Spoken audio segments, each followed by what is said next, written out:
श्री ज्ञानेश्वरी अध्याय 10वा विभूती योग. श्री गणेशाय नमः. श्री सरस्वती नमः. अनादि सिद्ध तू स्वामी, जो नाकळी जशी जन्मधर्मी, तो तू हे आम्ही जाणितले आता. प्रभो श्रीकृष्णा, तू अनादि व स्वतः सिद्ध ब्रह्मांडाचा स्वामी आहेस. तू जन्मादि धर्मात सापडत नाहीस, म्हणजे तुला जन्माधिक नाहीत असा तू आहेस, हे आज मी आत्ता जाणले. तू या कालत्रयाशी सूत्री, तू जीवकळेची अधिष्ठात्री, तू ब्रह्मकटाळधात्री, हे कळले पुढे. तू काळरूपी यंत्राचा सूत्रधार आहेस. तू या जीवरूपी चैतन्यांशाला अधिष्ठान आहेस. तूच या सर्व ब्रह्मांडाला धारण करणार आहेस, हे मला स्पष्ट कळून आले. श्लोक. आहुस्त्वा मृषया सर्वे देवर्षी नारदस्तथा, अशितो देवलो व्यासा स्वयंचैव ब्रवीषि मे. ज्ञानोबा तुकाराम. पै आणि कही एके परी, येची प्रतीतीची येतसे थोरी, जे मागे ऐसेची ऋषीश्वरी सांगितले तुते. तुझ्या वाक्याने जो अनुभव आला त्याचा आणखीही एका दृष्टीने थोरवी माझ्या अनुभवास आली. कारण मागे मोठमोठ्या ऋषींनी असेच तुझ्याविषयी सांगितले होते. परीतया सांगितलियाचे साचपण, हे आता देखतसे अंतःकरण, जे कृपा केली आपण म्हणून देवा. पण त्या सांगितलेल्याची सत्यता आज माझ्या अंतःकरणाला पटली. याचे कारण देवा, आपण माझ्यावर कृपा केली हे होय. एरवी नारदू अखंड जवळाये, तोही ऐसेची वचनी गाये, परी अर्थ न बुजोनी ठाये, गीत सुखची ऐको. नाहीतरी नारद मुनी नेहमी आमच्याकडे येत असत, तेही अशा रीतीने तुझे वर्णन करीत असत. पण त्यावेळी त्यांच्या वचनांचा अर्थ न समजता तुझ्या गायनाचे सुखच आम्हाला प्राप्त होत असे. हा गा आंधळे आमच्या गावी, आपण पे प्रगटले रवी, तरी तीही ओतपलीची घ्यावी, वाचुनी प्रकाश शुकायचा. अहोजी भगवंता, आंधळ्याच्या गावात जर सूर्य आपणहून प्रकाशित झाला, तर त्या आंधळ्यांना सूर्याचे कोवळे ऊनच घेता येईल. त्याशिवाय प्रकाश मिळणे कसे शक्य आहे. परी देवर्षी अध्यात्म गाता, आहाच रागांगेशी जे मधुरता, तेची फावे येर चित्ता न लगेची काही. त्याप्रमाणे देवर्षी नारद मुनी देखील तुझ्या अध्यात्म स्वरूपाचेच वर्णन करीत असत. पण त्या वर्णनाला रागरागिणीमुळे जी वरवर गोडी येत होती, तिचाच आमच्या चित्ताला लाभ होत होता. दुसरा कोणताही लाभ होत नव्हता. पै सीता देवलाचे निमुखे, मी एवं विधा तुते ऐके, परीतय बुद्धी विषय विके घारिली होती.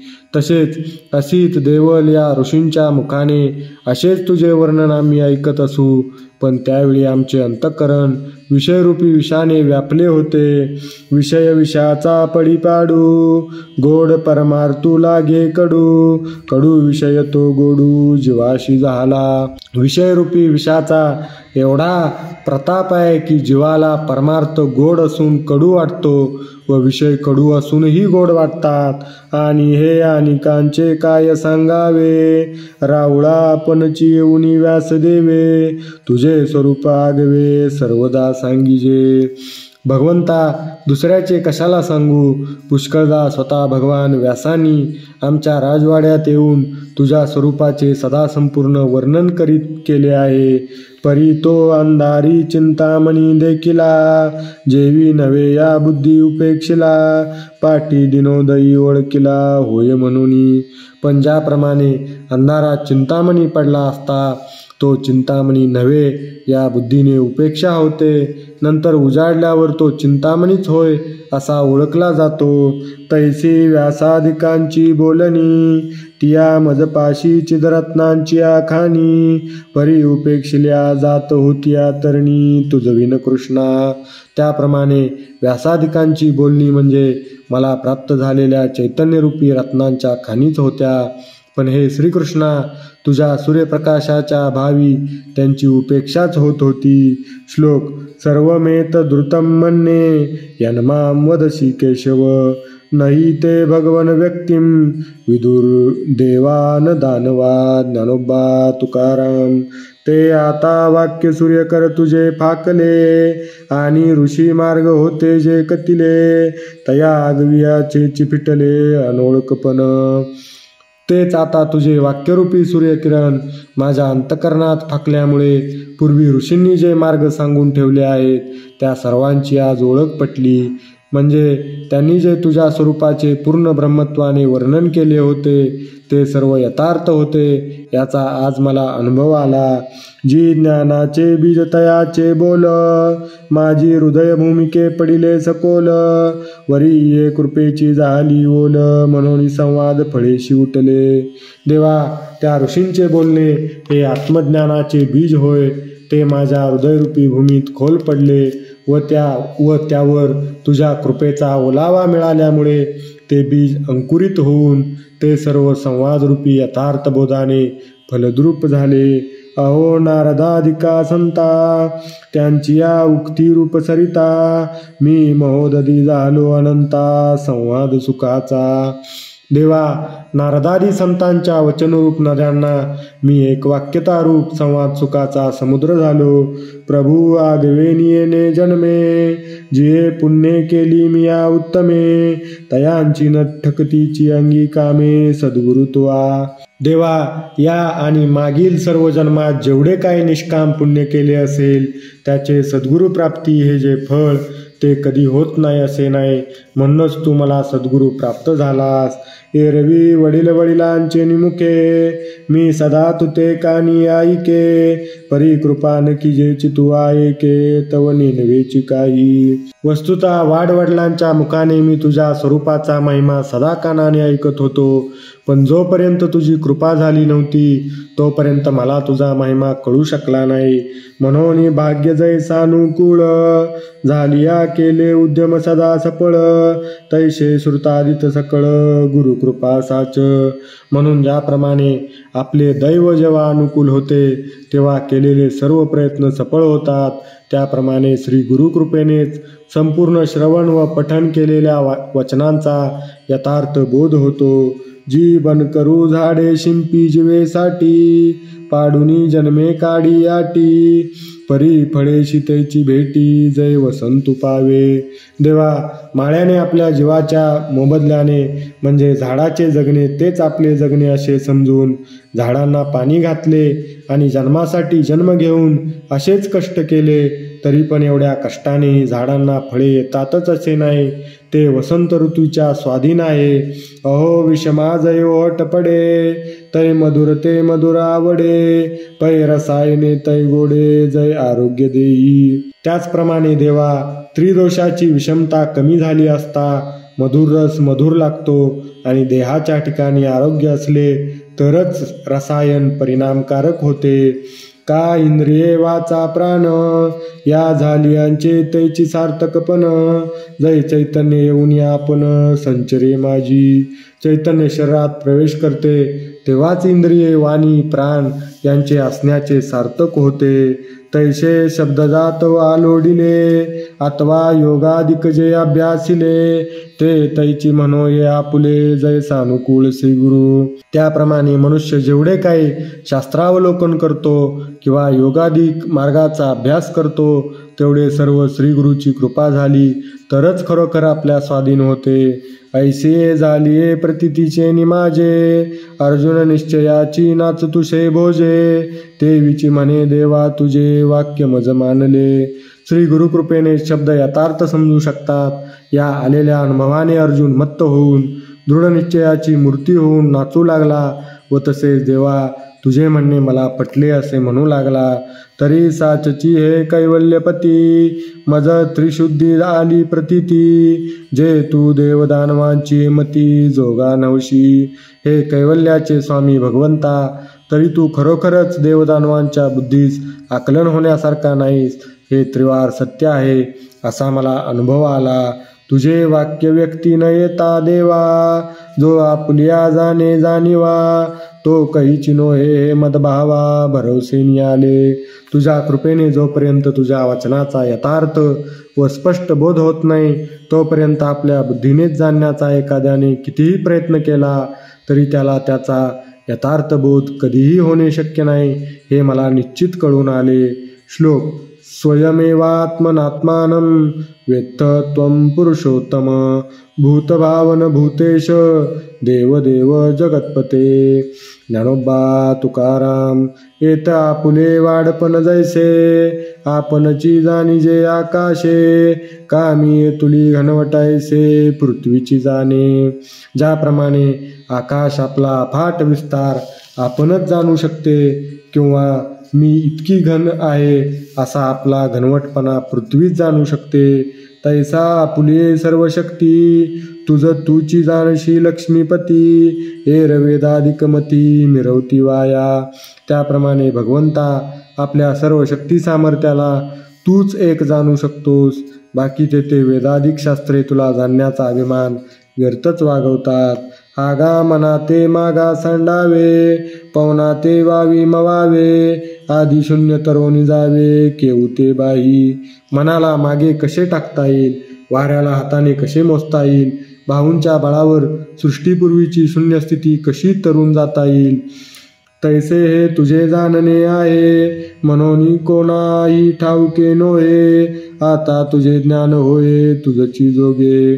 ज्याप्रमाणे तुझ्या स्वरूपाला जाणणे अशक्य आहे म्हणूनच कोणालाही तुझे स्वरूप कळत नाही. तुझ्या स्वरूपाचे ज्ञान तुलाच होण्याजोगे आहे. जी आपण या ते तुची जाणशी आणि का ते सांगावयाही समर्थ होशी. तरी आता एक वेळ घाम पुशी आरतीची निगडीचा. देवा तूच आपल्याला जाणू शकतोस व दुसऱ्यालाही आपल्या स्वरूपाचे ज्ञान करून देण्यास तूच समर्थ आहेस. तर देवा एक वेळ आता माझ्या इच्छेच्या कपाळावरील घाम पुसून टाक म्हणजे माझी इच्छा पूर्ण कर. हे ऐकिले की भूतभावना त्रिभुवन गज पंचानना सकल देवदेवतार्चना जगन्नायका. हे प्राणीमात्राला उत्पन्न करणाऱ्या, हे संसाररूपी हत्तीचा नाश करणाऱ्या, हे सकळ देवांना पूज्य असणाऱ्या, हे जगताचे स्वामी असणाऱ्या माझे हे बोलणे ऐकलेस का.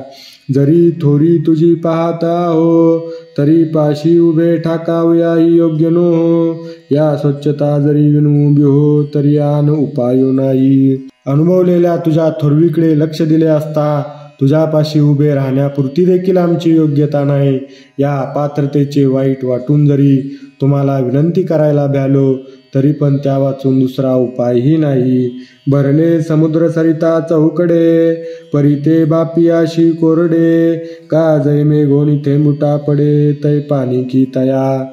चौकडे समुद्र नद्या इत्यादी जलाशय जरी भरले तरी त्या बापड्या चातकाच्या दृष्टीने मात्र ते सर्व कोरडेच होत. कारण जेव्हा मेघातून पाण्याचा थेंब पडतो तेव्हाच तो ते पाणी पित असतो. तैसे श्री गुरु सर्वत्राती परी कृष्णा आम्हा तुची गती. हे असो मज प्रती विभूती सांगे. त्याप्रमाणे उपदेश करणारे श्री गुरु सर्वत्र असले तरी श्रीकृष्णा आम्हाला मात्र शरण जाऊन विचारण्याला तूच एक गती आहेस. हे असो मला आता आपल्या विभूती सांग. श्लोक. वक्तुमर्हस्य शेषेण दिव्यात्मविभूतया या भी विभूतिर्भिर्लोका निमास्त्वं व्याप्य तिष्ठसी. ज्ञानोबा तुकाराम. जी तुझ्या विभूती या गविया परिव्यापिती या शक्ती दिव्या जिया तिया पुलिया दावाविया आपण मज.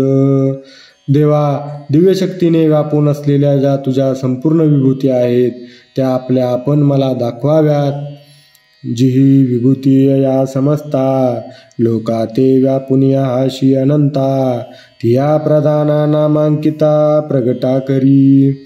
ज्या विभूतींनी या सर्व त्रैलोक्याला तू व्यापून आहेस त्यापैकी काही मुख्य व नामांकित अशा ज्या असतील त्या आपण मला सांगा. श्लोक.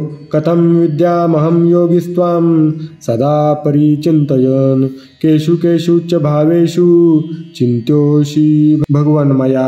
ज्ञानोबा तुकाराम. जी कैसे मिया जाणावे काय जाणोनी सदा चिंतावे जरी तुची म्हणो आगवे तरी चिंतनची न घडे. देवा मी तुला कशा रीतीने जाणू शकेल, काय जाणून सर्वदा तुझे चिंतन करता येईल हे सांग. सर्व तूच आहेस असे समजले तर चिंतनच होऊ शकत नाही. म्हणून मागा भाव जैसे आपुले सांगितले तुआ उद्देशे, आता विस्तारून तैसे एक वेळ बोले. म्हणून मागे जसे आपण संक्षेपाने आपले भाव सांगितले तसेच आता विस्ताराने एक वेळ पुन्हा सांगा. जया जया भावाची ठाई, तुते चिंतिता मज सायासू नाही, तो विवळ करुणी देई योगू आपला. ज्या ज्या भावाचे ठिकाणी तुझे चिंतन करणे मला सोपे जाईल तो आपला योग मला स्पष्ट करून सांगा. श्लोक. विस्तरेणात्मनो योगम विभूतिं च जनार्दन, भूया कथया तृप्तिर्हि शृण्वतो नास्ति मे मृतं. ज्ञानोबा तुकाराम. आणि पुसलिया जिया विभूती, त्याही बोलाविया भूतपती, येत मनशी जरी पुढती काय सांगू. आणि देवा, आपल्या ज्या प्रधान विभूती सांगा म्हणून मी प्रार्थना केली त्याही मला सांगा. येथे कदाचित असे म्हणाल की पुन्हा पुन्हा काय सांगायचे आहे, तरी हा भाव मना. जने जाय हो जनार्दना, पै प्राकृताही अमृतपाना, नान म्हणवे जेवी. देवा जनार्दना, अशी तुझ्या मनात कदाचित कल्पना येईल, पण प्रकृतीजन्य ही अमृत प्यायला मिळाले असता जसे कोणाच्याने नको म्हणवत नाही. जे काळकुटाचे सहोदर, जे मृत्यू भेणे प्याले अमर, तरी देहाचे पुरंदर 14 जाती. जे अमृत काळकुटाचा भाऊ होय, मृत्यू येऊ नये म्हणून ते इंद्रादी प्याले, तरी ब्रह्मदेवाच्या एका दिवसात 14 इंद्र होतात. ऐसा कवन एक क्षराब्दीचा रसू, जया वायाची अमृतपणाचा भासू, तयाचाही मिटांशू जे पुरे म्हणून दी. असा कोणी एक क्षीरसमुद्रातून निघालेला जो रस त्याच्या ठिकाणी व्यर्थच अमरपणाचा भास आहे, पण त्याची गोडी पुरे असे म्हणू देत नाही. तया पाबळे आई ये तुलेवरी, गोडीयेची आती थोरी, मग हे तवा उधारी परमामृत साचे. अशा त्या क्षुद्र पदार्थाच्या गोडीची एवढी थोरवी आहे, पण मग पहा, हे तर खरोखर परमामृतच आहे. जे मंदरा चळून ढाळीता, क्षीरसागरून ढवळीता, अनादी स्वभावता ऐते आहे. या परमामृताकरता मंदराचलाला फिरवावे लागत नाही, क्षीरसमुद्राला ढवळावे लागत नाही. हे अनादी स्वाभाविक व सिद्ध आहे. जे द्रवणा नवे बद्ध, जेत नेनिजती रसगंध, जे भलतयाही सिद्ध आठवलीची भावे. जे पातळ नाही, घट्ट नाही, ज्याच्या ठिकाणी रसगंधादी गुणही नाहीत व जे स्मरण झाल्याबरोबर आपल्या ठिकाणी मूळचेच आहे, असा कोणालाही अनुभव येतो. गयाची गोठीची एकत खेवो, आगवा संसारू होय वावो, बळिया नित्यता लागे येवो आपण पेया. या परमामृताचे नुसते वर्णन ऐकताच सर्व संसार खोटा ठरतो व आपल्या विनाशीपणा जाऊन बळेच आपल्या ठिकाणी नित्यता धर्म येतो. जन्म मृत्यूची भाक, हारपोनी जाय निषेक, आत बाहेरी महासुख वाढोची लागे. जन्म मरणाची भाषा निशेष नाहीशी होते व आत बाहेर परमसुख वाढू लागते. मग दैवग त्या जरी शेविजे, तरी ते आपणची होऊनी ठाकीजे. ते तुझ देता चित्त माझे पुरे म्हणू न शके. सुदैवाने या परमामृताचे सेवन झाले असता ते आपणच होऊन राहते व आत बाहेर असे हे परमामृत तू मला पाजित असताना माझे चित्त पुरे म्हणू शकत नाही. तुझे नामची आम्हा आवडे, वरी भेटी होयानी जवळीक जोडे, पाठी गोटी सांगशी सुरवाडे आनंदाचिनी. भगवंता, तुझे नावच तर आम्हाला अत्यंत प्रिय वाटते, त्यातही पुन्हा तुझे दर्शन होऊन नित्य सानिध्य आहे, त्यात पुन्हा प्रेमाने गोड गोड गोष्टी सांगतोस. पुंडलिक वरदा हरिविठ्ठल, श्री ज्ञानदेव तुकाराम, पंढरीनाथ भगवान की जय. माऊली ज्ञानेश्वर महाराज की जय. जगद्गुरु तुकाराम महाराज की जय. बोल बजरंग बली की जय. सद्गुरु भगवान की जय. जय जय रघुवीर समर्थ.